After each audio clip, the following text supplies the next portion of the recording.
We have the Logitech Brio 100. Let's go ahead and take a look inside.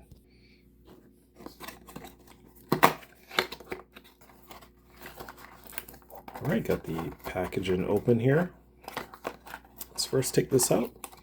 Right at the top, we have the Brio 100. This is a 1080p webcam, so let's just leave this off to the side here for now.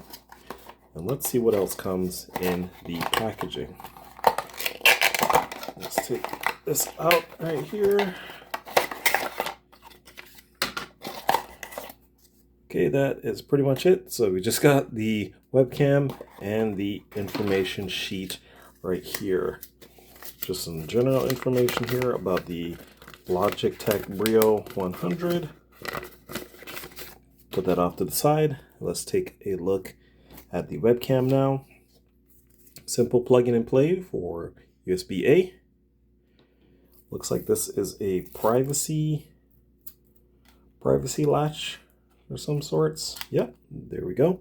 Just slide that over to the right to open it, slide it to the left to close it. Very nice. Let's see if we can get this packaging off first here.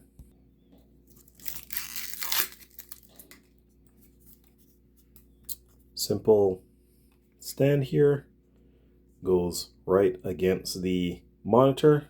Flipping it over, it does not have a thread here for mounting this to a tripod, but you can leave it flat on your desk, or you do have the option to mount it to your monitor. Just put your monitor, the end of your monitor, right in there, and it should stay flush. I do love the fact again that they do have the sliding privacy latch here. Very good. And that is pretty much it for the unboxing of the Logitech Brio 100.